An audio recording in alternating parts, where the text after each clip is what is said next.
This can be seen as bad news for Montreal Canadiens fans. And I'm saying that, fully acknowledging that by the time this video gets public on YouTube, maybe there is evidence of the contrary.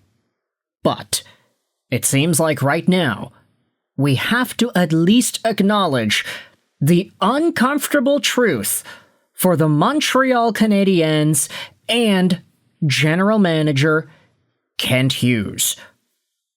Now, I will say I'm recording this audio on the night of Tuesday, June 23rd. This will be uploaded tomorrow, so if there is a trade by the time this is public, then you can throw this video out the window.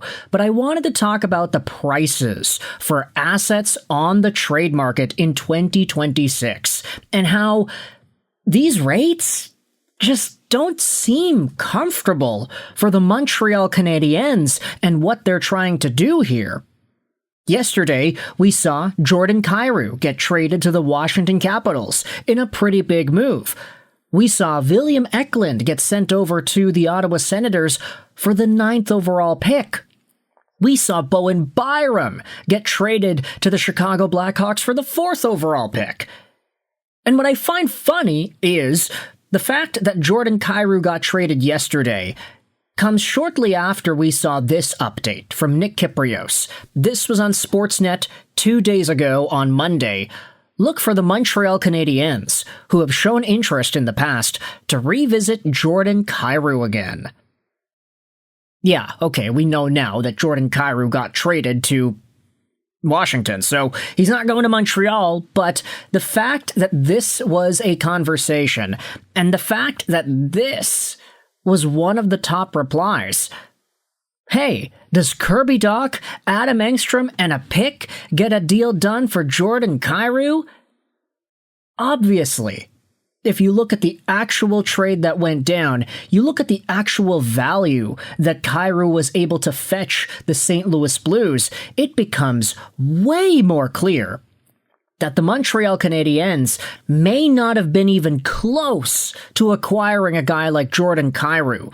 I'll tell you this right here, Connor McMichael, that number one player coming back over to St. Louis, he's better than anybody the Montreal Canadiens would have been thinking about trading away.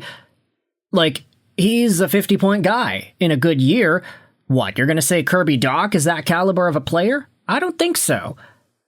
Furthermore, you had this post made on the RHAB subreddit by Comprehensive Chef 73, who went out there and asked, are the trade prices right now too high? Byram was traded for 4th overall, Eklund for 9th overall. Meanwhile, the package Washington put together for Kyrou was pretty good. Are the prices too high? Should the Habs pay that kind of price to add a player? Or should they be patient? Top reply from Bubblegum Plant says, hey, it's time to trade Gallagher, who was 1 year removed from 20-plus goals, but who has also inherited super dad powers for a couple of first-round picks. Another reply says, the Eklund trade was fine, but Byram trade, that was easily one of the top 3 worst trades in the 20s if it goes through. It's basically Gooley and Brendan Gallagher's cap dump for the 4th overall pick, the 45th overall pick, and the prospect. We gave up less for Noah Dobson, who is 3 times the player that Bowen Byram is. And I think that's a crazy way to look at it, man. Like, say what you want about the contracts, say what you want about the money that needs to be paid to these guys. Bowen Byram needs a contract past 2027, so obviously Chicago was going to try their hand at signing him. But the package that Buffalo got for Bowen Byram in that trade was absolutely redonkulous. It was in a territory that nobody thought was actually possible for a Bowen Byram trade. Byram and Greenway for Louis Crevier, who is a pretty serviceable defenseman, the 4th overall pick and the 45th overall pick. The Noah Dobson trade doesn't have nothing on this trade return, and Noah Dobson, I'd say, is consistently seen as a better player than Bowen Byram. He had a 70-point year.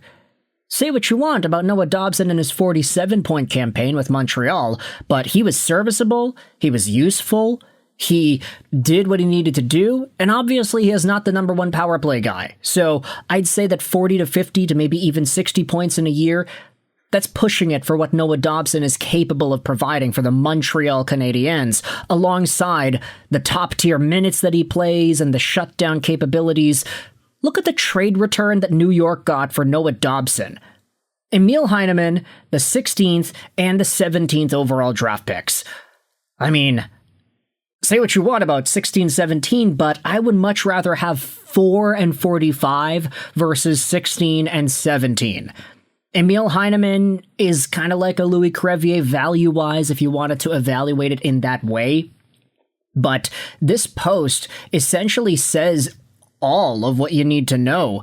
The Montreal Canadiens gave up less for Noah Dobson, who is a better player than Bowen Byram. And Byram is about to be paid $10+ million. Makes no sense.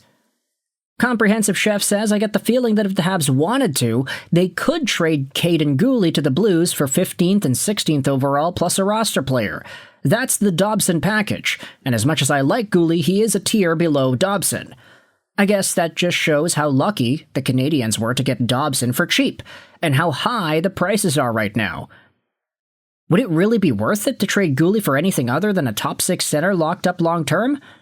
He's a perfectly fine left-handed defenseman with a good long-term contract and was amazing in the playoffs.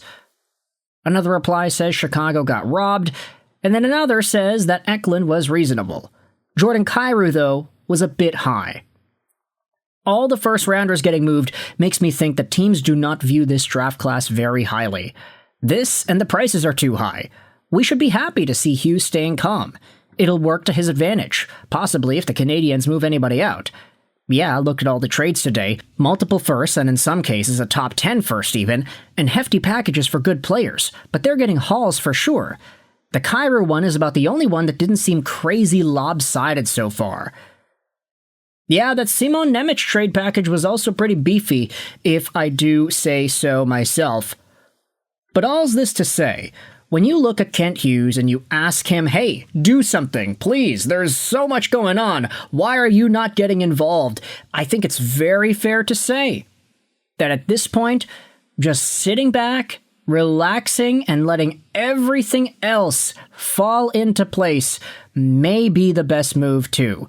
I'm not saying that's the best move for every team. In fact, we can make a video later in today's show talking about Vancouver and how that situation probably begs desperation. But for Montreal, there is no rush. Reactionary trades are the worst. Stick to the plan. He does Michelin star food, not fast food.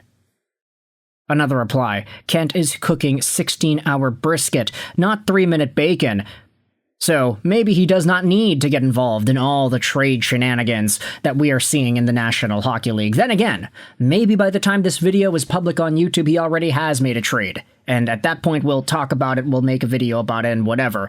But for now, you can let me know your thoughts in the comment section below. After seeing the trade prices for Jordan Kyrou, Bowen Byram, comparing this with Noah Dobson from before, how do you feel about Montreal's stance and position in the 2026 trade market? We've got teams that want to buy, and Montreal, so far, they haven't given up an arm and a leg like some teams did for Bowen Byram or Jordan Kyrou. Let me know your thoughts in the comment section below. I hope you enjoyed this video. And bye.